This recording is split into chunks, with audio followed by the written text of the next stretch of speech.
ခုတစ်ခေါက်တိတ်ဆက်ပေးမဲ့ဇလန်လေးကတော့အရန်ကိုစိတ်ဝင်စားဖို့ကောင်းမှတေးကြပဲဗျဇလန်လေးဖြစ်ပါတယ်ဒီတော့ဇလန်လေးကနည်းနည်းလေးတော့ရှုပ်တာမို့လို့တိတ်တိတ်ချာချာလေးကြည့်ဖို့ကျွန်တော်တိုက်တွန်းလိုက်ပါရစေအားလုံးပဲ channel လေးကို subscribe နဲ့ notification လေးမနေ့ကသင်နှိပ်ပေးကြပါဦးကျွန်တော်တို့စလိုက်ကြရအောင်တခါတော့ဘဲတဲ့ဝေရှိတယ်သူ့မှာထူးဆန်းတဲ့အမူချင်းတစ်ခုရှိပါတယ်အဲ့ဒါကတော့သူများတွေရဲ့ကိုရေးကိုတာကိစ္စတွေကိုချောင်းကြည့်ရတာဝါသနာပါတာပ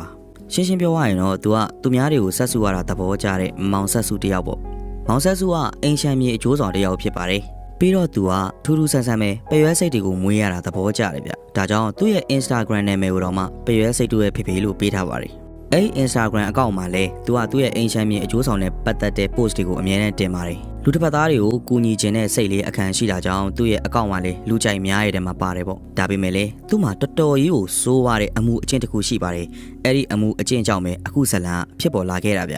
အဲ့ဒီအကျင့်ဆိုကြီးကတော့ဒီလိုပါသူ့ကိုယုံကြည်ကိုးစားပြီးတော့အင်ရှမ်းမြေအကျိုးဆောင်အလုပ်ကိုလာအပ်တဲ့အိမ်ပိုင်ရှင်တွေအများကြီးရှိပါတယ်ဒီတော့အကျိုးဆောင်တွေရဲ့ထုံးစံအတိုင်းပဲအိမ်ပိုင်ရှင်တွေရဲ့အိမ်ထဲကိုဝင်ခွင့်ရတယ်သူလိုက်ပြီးတော့မှလေးလာခွင့်ရတယ်ပေါ့အဲ့လိုမျိုးလေးလာခွင့်ရတဲ့အခါတိုင်းမှာဒီမောင်ဆက်စုကအဲ့ဒီအိမ်တွေကပစ္စည်းတစ်ခုခုကိုခိုးယူလေးရှိပါတယ်အဲ့ဒီပစ္စည်းတွေကလည်းဈေးအရန်ကြီးတဲ့ကောင်တွေတော့မဟုတ်ပါဘူးဥပမာဘောပင်တစ်ချောင်းလေးဖြစ်ရင်ဖြစ်မယ်စာအုပ်တုပ်လည်းဖြစ်ရင်ဖြစ်မယ်ပေါ့သူကအဲ့ဒီပစ္စည်းတွေကိုခိုးယူပြီးသွားရင်ဓာတ်ပုံရိုက်လေးရှိတယ်အဲ့ဒီဓာတ်ပုံနဲ့ပစ္စည်းတွေကိုတွဲပြီးတော့မှမြေအောက်ခန်းထဲမှာဖွက်ထားတယ်အဲ့လိုမျိုးသူများတွေရဲ့ပစ္စည်းတွေကိုတန်ဖိုးမရှိပေမဲ့လည်းသူကတခုရရင်ရတယ်လို့ခိုးလိုက်တဲ့အတွက်ကြောင့်မို့လို့ကိုယ့်ကိုယ်လည်း confidence ရှိနေရပါရှင်းရှင်းပြောရရင်တော့ဒီအလောက်ကဘာမှအကြီးမရအဖက်မရဘူးဆိုပေမဲ့လည်းသူကပျော်လို့လုပ်နေတာဒီလိုနဲ့ပဲသူ့အိမ်ကမြေအောက်ခန်းထဲမှာသူခိုးထားတဲ့ပစ္စည်းတွေကတဖြည်းဖြည်းနဲ့များလာခဲ့ပြီဗျဒါပေမဲ့တရက်မှာတော့သူက Instagram မှာကောင်မလေးတစ်ယောက်ရဲ့အကောင့်ကိုသွားတွေ့ပါတယ်အဲ့ဒီကောင်မလေးကအရန်ကိုချစ်စရာကောင်းပြီးတော့မှ follower တွေကလည်းအများကြီးပဲဗျအဲ့ဒီကောင်ကိုသွားတွေ့လိုက်တော့မောင်ဆက်စုဟာသူ့ရဲ့ဇေယျအတိုင်းပဲဒီကောင်မလေးရဲ့အိမ်ထဲကိုဝင်ပြီးတော့ပစ္စည်းတစ်ခုခုခိုးရရင်ကောင်းမှာပဲလို့စိတ်ကူးပေါက်သွားတယ်ဒါပေမဲ့လည်းအရင်လိုမျိုးဒီကောင်မလေးကသူ့ကိုအင်ရှမ်းမြေအကျိုးဆောင်အလုပ်လာအပ်တဲ့သူမဟုတ်ဘူးဒါကြောင့်ဒီကောင်မလေးကိုနေ့စဉ်နောက်ခံလိုက်ပြီးတော့သူ့ရဲ့အိမ်ထဲကိုဘယ်လိုဝင်ရမလဲလို့အမြဲတမ်းတွေးနေခဲ့တာပေါ့အဲ့ဒီကောင်မလေးကရုပ်လေးလဲချောသလိုတလိษံလေးတွေကိုလည်းအရန်ကျင်နာတတ်တယ်ဗျInstagram မှာသူလူသိများလာတာကလေလမ်းဘေးတလိษံလေးတွေကိုသူ့ရဲ့အိမ်မှာခေါ်ပြီးတော့ကျွေးမွေးဆောင်ချောက်တဲ့ post တွေတင်တဲ့အတွက်ကြောင့်လူသိများလာတာပ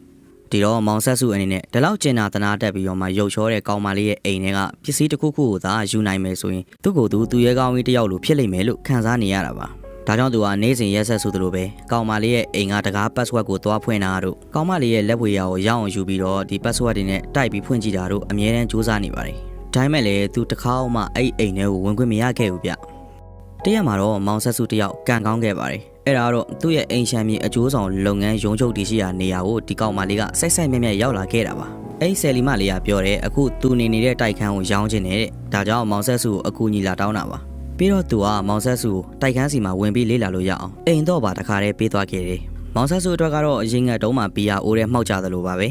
သူကတော့ရရချင်းပဲအိမ်ထဲကိုဝင်သွားခဲ့တယ်အဲ့နောက်ကောင်မလေးရဲ့အခန်းထဲကိုမှွေနောက်ရှာဖွေပြီးကောင်မလေးတုံးထားတဲ့လိုးချင်းဘူးကွန်လက်ကျန်တပူးကိုခိုးလာခဲ့တယ်လူနဲ့မောင်ဆက်စုကအရန်ကိုပျော်နေခဲ့တာပေါ့သူကနေ့စဉ်ရက်ဆက်ဆိုသလိုပဲကောင်မလေးရဲ့အခန်းထဲကိုဝင်ခြင်းသလိုဝင်ထွက်ခြင်းသလိုထွက်လို့ရနေတာ哦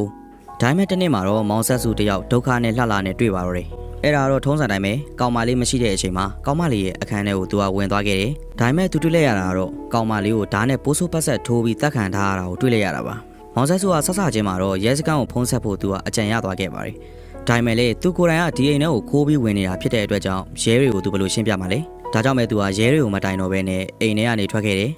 အဲ့နောက်မှာတော့သူကဘာမှမသိတဲ့ပုံစံမျိုးနဲ့အိမ်ဝယ်ခြင်းနဲ့ customer လင်မယား2ယောက်ကိုကောင်းမလေးရဲ့တိုက်ခန်းစီနောက်တစ်ချိန်ပြန်ခေါ်လာခဲ့တယ်ပြောရရင်တော့မောင်ဆက်စုတွေးထားတာကသူတို့တွေအခုမှဒီကောင်မလေးရဲ့အလောင်းကိုတွေ့တယ်ဆိုပြီးအလီပိုင်ပြဖို့ပေါ့ဒ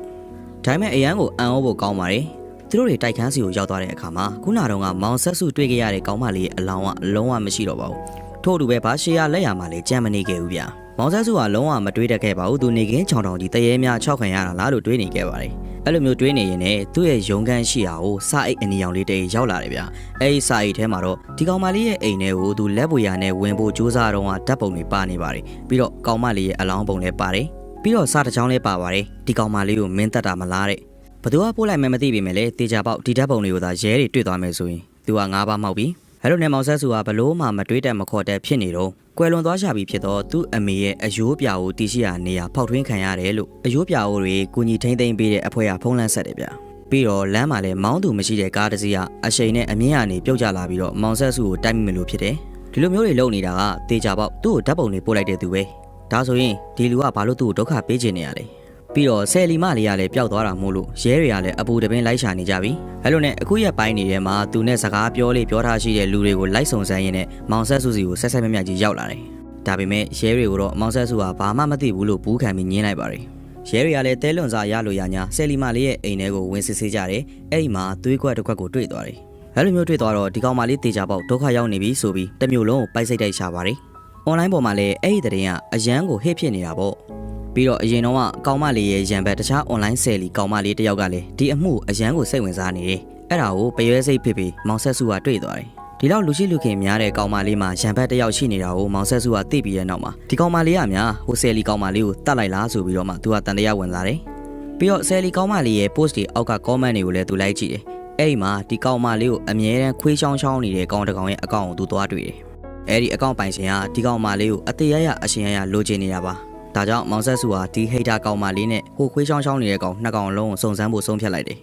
ဒီလိုနဲ့ရှေးဦးစွာသူဟာဟိတ်တာကောင်မလေးရဲ့အိမ်ထဲကိုဖောက်ဝင်ခဲ့တယ်အဲ့ဒီနောက်သူဟာတဲလွန်စာတစ်ခုကိုတွေ့ခဲ့ပါတယ်အဲ့ဒါကတော့သူ့စီကိုချင်းချောက်စာပို့တဲ့အစာရေးအနီရောင်လေးတွေကအဲ့ဒီဟိတ်တာကောင်မလေးရဲ့အိတ်ခမ်းထဲမှာရှိနေရဗျာမောင်ဆက်စုကဒီလိုတွေ့ခဲ့ပါတယ်ဒီဟိတ်တာကောင်မလေးကဟိုကောင်မလေးကိုမုန်းလို့တတ်ပစ်လိုက်ပြီးတော့သူ့ကိုတရက်ခန့်အနေနဲ့ကြောက်ချတယ်လို့ထင်သွားတာပါပြီးတော့အဲ့ဒီညမှာလေသူ့ရဲ့အိမ်ထဲကိုလူနှစ်ယောက်ရောက်လာတယ်ပြီးတော့မောင်ဆက်စုကိုတတ်ဖို့လုပ်ကြတယ်အဲ့လိုနဲ့သူတို့တွေရုံးရင်းဆန်ကန်ဖြစ်ရင်တယောက်ကဆိုင်ငယ်အုပ်ထုပ်ကြီးကျွတ်သွားပါလေရောအဲ့ဒီကောင်ကတော့ဆယ်လီကောင်မလေးရဲ့နောက်ကိုခွေးချောင်းချောင်းပြီးအမြဲတမ်းလိုက်နေတဲ့ကောင်ပဲဗျဒီလိုနဲ့မောင်ဆက်စုကသူ့ရဲ့အိမ်ကနေရအောင်ထွက်ပြေးပြီးတော့ဒီတစ်ခေါက်တော့ဒီအမှုကိုလိုက်နေတဲ့ရဲမလေးတယောက်ကိုသူသွားပြီးခေါ်ခဲ့ပါတယ်အဲ့ရဲမလေးနဲ့မောင်ဆက်စုကအိမ်ကိုနောက်တစ်ခေါက်ပြန်လာကြည့်တဲ့အခါမှာတော့သူမွေးထားတဲ့ဖရဲစိတ်အုံကြီးကိုရဲရဲဆက်ဆက်ဖျက်ဆီးထားတာတွေ့လိုက်ရတယ်ပြီးတော့ဟိုခွေးချောင်းချောင်းနေတဲ့ကောင်ကိုလည်းဇွဲချိုးချတတ်ထားတဲ့အနေအထားနဲ့တွေ့လိုက်ရတယ်အဲ့ဒီအလောင်းရဲ့အောက်မှာတော့သူဆယ်လီမလေးရဲ့အိမ်ကိုခိုးဝင်မှုလုပ်တော့ဓာတ်ပုံတွေကိုတွေ့ရတယ်ထုံးစံအတိုင်းပဲစာရဲ့အနီရောင်လေးနဲ့ပါအဲ့တော့အမှုလိုက်တဲ့ရဲမေလေးကမောင်ဆက်စုကိုအထင်လဲသွားတယ်ဒီကောင်ကိုတရားခံလို့ထင်သွားပြီမောင်ဆက်စုအနေနဲ့ကလည်းတက်တွေတွေကအကုန်လုံးပြေဆုံးနေတာမှုလို့ဘလို့မှရှင်းပြလို့မရခဲ့ဘူးဒါကြောင့်သူ့အတွက်အကောင်းဆုံးကထွက်ပြေးဖို့ပဲပြီးတော့ online ပေါ်မှာလည်းဆယ်လီမလေးကိုမောင်ဆက်စုကတတ်သွားတယ်ဆိုတဲ့သတင်းကပြန့်သွားပြီဆယ်လီမလေးကိုအမြဲတမ်းတိုက်ခိုက်နေတဲ့ဟိတ်တာကောင်မလေးကတော့မှအခုဆိုရင်မောင်ဆက်စုကိုမကောင်းသတင်းတွေပြောနေတာကိုတွေ့ရပါတယ်ဒီလိုနဲ့မောင်ဆက်စုကရဲမေလေးရဲ့လက်ကနေထွက်ပြေးလွတ်မြောက်ပြီးတဲ့နောက်ဟိတ်တာကောင်မလေးရဲ့အိမ်ကိုလာခဲ့ပါတယ်နေကဘာကိစ္စကနေကျူးလွန်ထားတဲ့ပြစ်မှုကြီးကိုငါ့ကိုလာပြီးလွှဲချရလဲလို့မေးတယ်တကယ်နှစ်ဖူးတွေဒူးတွေကြုံလိုက်တော့ဟိတ်တာကောင်မလေးလည်းကြောက်သွားတာပေါ့ဒါနဲ့ပဲသူကဖြစ်သမျှအကြောင်းအကုန်လုံးကိုရှင်းပြပါတယ်အဲ့ဒီချိန်အမှုကိုလိုက်နေတဲ့ရဲမေလေးစီကိုလည်းကောင်မလေးတယောက်ရောက်လာတယ်ပြီးတော့သူ့ကိုယ်သူမိတ်ဆက်တယ်သူကပျောက်နေတဲ့ဆယ်လီကောင်မလေးရဲ့အမပါတဲ့အဲ့ဒီနောက်ဆယ်လီကောင်မလေးရဲ့အကြောင်းတွေကိုပြောပြတော့တယ်တခါတော့ကနေမျိုးလေးတစ်မျိုးမှာမိသားစုလေးတစုရှိပါတယ်အဲ့ဒီမိသားစုတွေမှာထူးထူးဆန်းဆန်းကောင်မလေးတယောက်ပါလာခဲ့တယ်အဲ့ဒီကောင်မလေးရဲ့နာမည်ကတော့ဆိုရာလို့ခေါ်ပါတယ်ဆိုရာကအမြဲတမ်းတစောက်ကန်းသူလှုပ်ရှင်တာကိုလုပ်နေတဲ့သူပါသူ့ရဲ့ငယ်စဉ်ဘဝမှာအဆိုးဆုံးလုံမိတဲ့အဖြစ်ကတော့သူ့ရဲ့မောင်အရင်ကိုတခြားလူတယောက်စီရောင်းစားလိုက်တာပဲဗျဒါပေမဲ့ကံကောင်းထောက်မှပြီးတော့မိဘတွေကအချိန်မီသိသွားတဲ့အတွက်ကြောင့်ငွေနဲ့ပြန်ရွေးလိုက်နိုင်ပေမဲ့လေဒီကောင်မလေးကိုတော့အိမ်မှာဆက်ထားလို့မရတော့ဘူးလို့သူတို့အဆုံးဖြတ်ခဲ့ကြတယ်ဒါကြောင့်အိမ်ကနေမောင်းချလိုက်ကြတယ်အဲ့ဒီကောင်မလေးကအိမ်ကနေဆင်းလာပြီးတဲ့နောက်မှာတော့မြို့ကိုတက်ခဲ့ပါတယ်ပြီးတော့ KTV တခုမှအလုပ်ဝင်လုပ်တယ်ဒါပေမဲ့သိတဲ့အတိုင်းပဲ KTV ဆိုတာကသူတို့တော့ပြောစရာမကောင်းဘူးလေငကိုဝရဲကလည်းစိတ်အရှင်တွေကတိတ်မကောင်းတော့ဒီကောင်မလေးကသူ့ကိုယ်သူတတ်သေးဖို့ဆုံးဖြတ်ခဲ့ပါတယ်ဒါနဲ့ပဲသူကဟန်မြစ်ကန်းနှစ်ပေးကိုသွားပြီးတော့မှရေထဲကိုခုန်ချဖို့စဉ်းစားခဲ့တယ်အဲ့လိုမျိုးတက်သေးဖို့လုပ်နေတဲ့အချိန်မှာသူ့ရဲ့ Instagram အကောင့်ကနေပြီးတော့မှ comment တစ်ကြောင်တက်လာခဲ့ပါတယ်အဲ့ comment ကတော့သူ Instagram မှာတင်ထားတဲ့အလှတက်ပုံအောက်က comment တစ်ခုပါပုံကတော့ရိုးရိုးလေးပါပဲသူ့ဘာလို့သူ Instagram မှာဆက်ပြီးဆွဲပြီးဓာတ်ပုံတင်ထားတာပါဒါပေမဲ့သူ့ရဲ့နောက်ကနိုင်ရန်ပေါ်မှာသွေးလှူတဲ့ poster တစ်ခုရှိနေတယ်အဲ့ဒီ comment ပိုင်ရှင်ကဒီကောင်မလေးကရုပ်လဲလှတယ်လို့သွေးလဲလှူတာပဲဆိုပြီးတော့မှချီးမွမ်းသွားတာပါဒီတော့ဒီကောင်မလေးကဒီလိုစဉ်းစားမိသွားပါတယ်ငါတက်တယ်လို့မဖြစ်သေးဘူး online ပေါ်မှာစောက်တော်သားတွေအများကြီးရှိရဲ့အဲ့ဒီစောက်တော်သားတွေကငါဘာပဲရိုက်တင်သူတို့ကတော့ငါ့ကိုသဘောကျကြတာပဲအဲ့လိုတွေးမိပြီးတဲ့နောက်မှာတော့ဒီကောင်မလေးက KTV လောက်ကနေထွက်လိုက်ပါတယ်ပြီးတော့ online ပေါ်မှာသူ့ကိုယ်သူကရုဏာရှိန်လို့စေနာရှိန်လို့ဟန်ဆောင်တယ်သူ့ဘာလို့သူလမ်းဘေးမှာလေရွတ်နေတဲ့ခွေးတွေကြောင်တွေကိုအိမ်ကိုခေါ်သွားတယ် online ပေါ်မှာအလှခံစားတယ်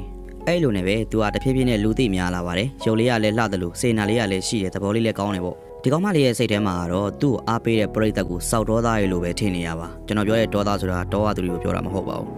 ဒီလိုနဲ့ပဲသူ့ဘာလို့သူတာယာနေတဲ့ဘဝကြီးတဲ့ကိုလူတယောက်ဝင်လာခဲ့တယ်အဲ့ဒီကောင်ကတော့တခြားသူမဟုတ်ပါဘူးကျွန်တော်တို့ရဲ့ဆက်လိုက်ကျော်မောင်ဆက်စုပဲဖြစ်ပါတယ်မောင်ဆက်စုကသူ့ရဲ့ဝါသနာအတိုင်းပဲဒီကောင်မလေးရဲ့နောက်ကိုနောက်ခံလိုက်နေတဲ့အချိန်အဲ့လိုမျိုးနောက်ခံလိုက်နေတာကိုဒီဆယ်လီကောင်မလေးကတိသွားတာပေါ့တိသွားတော့သူ့ရဲ့အပုတ်တွေပေါ်သွားမှစိုးတဲ့အတွက်ကြောင့်မလို့မောင်ဆက်စုကိုထောင်ချောက်ဆင်ပြီးတော့မှတရက်ခံပြေးဖြစ်အောင်လုပ်လိုက်တာပါ သူ့ကိုဘယ်သူမှမတတ်ပါပဲနဲ့သူ့ရဲ့ခန္ဓာကိုယ်ပေါ်ကိုသွေးတွေလောင်းချပြီးတော့မှမောင်ဆက်စုကိုတေပြီးလို့ထင်သွားအောင်လုပ်လိုက်တယ်။အဲ့နောက်ပရိသတ်ရဲ့ရှေ့ကိုသူကထွက်မလာပဲနဲ့ပုံနေလိုက်တယ်။အားလုံးကတော့မောင်ဆက်စုကဒီကောင်မလေးကိုတတ်ပြီးအလောင်းဖြောက်လိုက်ပြီလို့ထင်သွားပြီ။အဲ့နောက်ဆယ်လီကောင်မလေးကသူ့ရဲ့နောက်ကိုတကောက်ကောက်လိုက်နေတဲ့ခွေးချောင်းချောင်းနဲ့ကောင်နဲ့ပေါင်းပြီးတော့မှမောင်ဆက်စုကိုတတ်လိုက်မယ်။ပြီးရင်တော့ဒီကောင်ကသူ့ကိုယ်သူတတ်တည်သွားတဲ့ပုံမျိုးဖြစ်အောင်ကြံစီထားတာပါ။ဒါပေမဲ့ဖြစ်ရှင်တော့မောင်ဆက်စုကခွေးချောင်းချောင်းနဲ့ကောင်ရဲ့မျက်နှာကိုမြင်သွားတယ်။ပြီးတော့ထွက်ပြေးလွတ်မြောက်သွားတယ်။ဒါကြောင့်မို့လို့ဆယ်လီကောင်မလေးကသူနဲ့အတူတူပါလာတဲ့ပါတနာခွေးချောင်းချောင်းနဲ့ကောင်တပ်ပလိုက်တာပါ။အဲဒီနောက်ဆယ်လီကောင်မလေးကမောင်ဆက်စုရဲ့အိမ်အောက်ထက်ကမြေအောက်ခန်းထဲမှာသွားပြီးပုံနေလိုက်တယ်။ပြီးတော့ရဲတွေကိုလည်းဒီမြေအောက်ထက်ကိုလာခဲ့ပါဆိုပြီးလှမ်းအကြောင်းကြားလိုက်တယ်။မောင်ဆက်စုအနေနဲ့ကလေဒီမြေအောက်ထက်မှာသူဖွက်ထားတဲ့ပစ္စည်းကိုသာရဲတွေမြင်သွားမယ်ဆိုရင်ပို့ပြီးတော့မှ